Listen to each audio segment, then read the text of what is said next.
এখন আপনারা শুনবেন একটি গ্রাম বাংলার ভয়ঙ্কর ভূতের গল্প, মৃত্যু মিছিল। গল্পটি ভালো লাগলে চ্যানেলটিকে অবশ্যই সাবস্ক্রাইব করে নেবেন।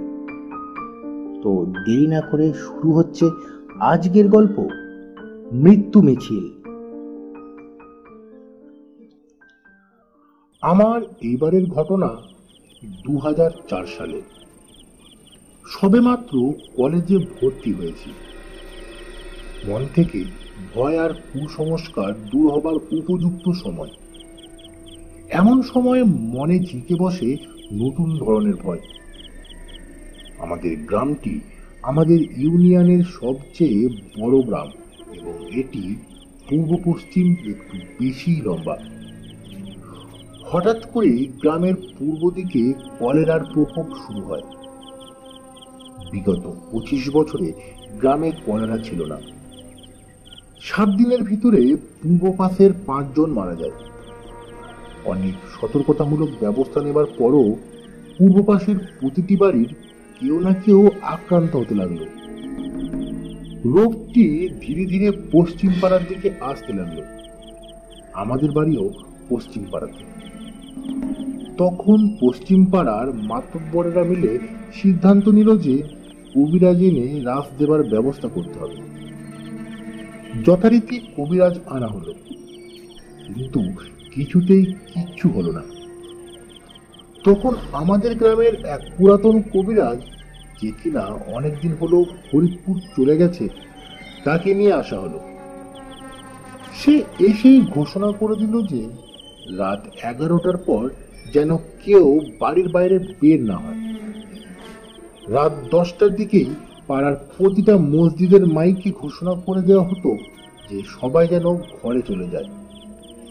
আসলে মাইকে ঘোষণা দেওয়ার প্রয়োজনই ছিল না, কারণ সবাই এতটাই ভীত ছিল যে সন্ধ্যার সাথে সাথে বাড়ির সব কাজ সেরে ঘরে ঢুকে পড়ত, আর চারিদিকে নেমে আসতো এক অদ্ভুত নীরবতা। এমনকি সন্ধ্যার পর গ্রামের দোকানগুলো খোলা থাকতো না। এসার জামাতেও লোক হতো অনেক কম।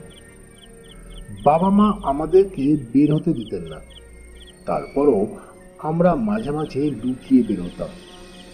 দেখতাম কবিরাজ তার সাঙ্গপাঙ্গ সহ মশাল জ্বালিয়ে ধূপের ধোঁয়া উড়িয়ে পাড়ার এমাথা ওমাথা দৌড়াদৌড়ি করত, আর এক অপার্থিব সুরে অদ্ভুত সব মন্ত্র উচ্চারণ করছে। পরিবেশটা এতটাই অদ্ভুত আর ভয়াবহ ছিল যে ভাবলে এখনো ভয় লাগে। কবিরাজ এক একদিন এক এক মহল্লা বন্ধ করতেন, যাতে ওই পাড়ায় কলেরা বা ওলাবিধি না ঢুকতে পারে। এভাবে পাড়ার প্রায় সবগুলো মহল্লা বন্ধ করা হলো। এরই মাঝে এক রাতে আমার মা শুনতে পান কি যেন আমাদের বাড়ির গেটের ওপাশে রাস্তায় দাঁড়িয়ে করে কাঁদছে। মা ভাবলো কোনো মহিলা বোধ হয় সমস্যায় পড়ে কাঁদছে।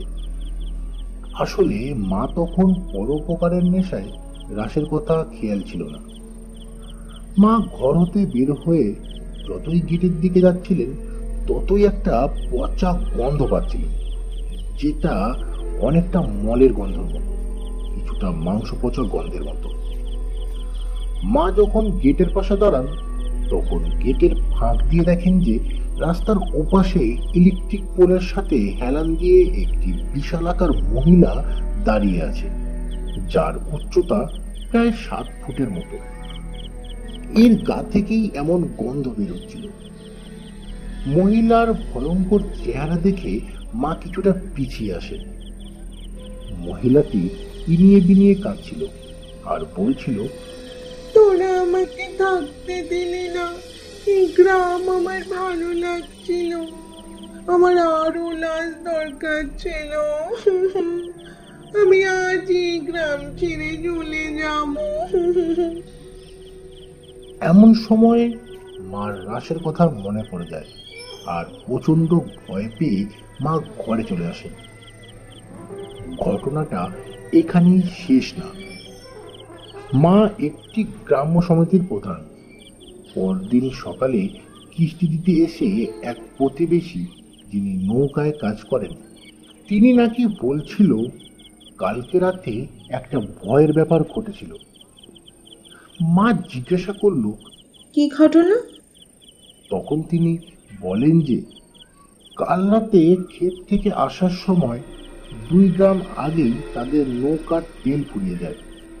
তাই 13 জন লেবারের 9 জনই পাশের গ্রামে নেমে যায়। তিনি যেহেতু নৌকার মালিক, তাই তিনি সহ আরো 3 জন মিলে লগি মেরে মেরে নৌকাটা বাড়ির দিকে নিয়ে আসছিলেন। এমন সময় তারা দেখেন কে যেন গ্রামের শেষ মাথায় নদীর পাড়ে বসে আছে আর তাদের কি ডাকছে। তারা ভাবলো কোনো মহিলা হয়তো বিপদে পড়েছে, তাই সাহায্য করার জন্য তাদের নৌকা পাড়ে ফেরান। এমন সময় তাদের নাকেও পচা গন্ধটা লাগে। তারা মনে করে পাশেই কোনো মরা জীবজন্তু নদীতে ভেসে এসেছে, এটা তারই গন্ধ। তাই তারা গন্ধটাকে তেমন পাত্তা দিল না।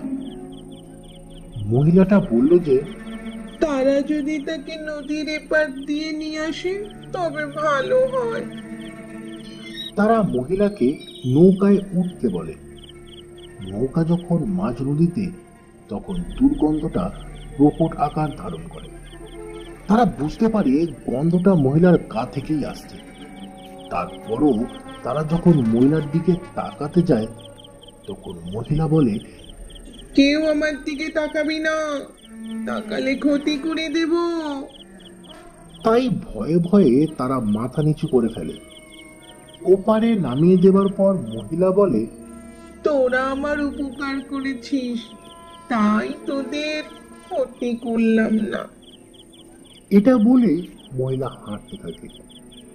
এরপর হতে গ্রামের কেউ আর কলেরায় আক্রান্ত হয়নি। মূল ঘটনা এখানেই শেষ। তবে এই ঘটনার 4 দিন পর শনিবার ওই কবিরাজ মারা যায়। এখানেই শেষ হলো মৃত্যু মিছিল গল্পটি আপনাদের কেমন লাগলো অবশ্যই জানাবেন কমেন্ট বক্সে। আর এখনো যদি আমাদের চ্যানেলটিকে সাবস্ক্রাইব করে না থাকেন, চ্যানেলটিকে অবশ্যই সাবস্ক্রাইব করে নেবেন।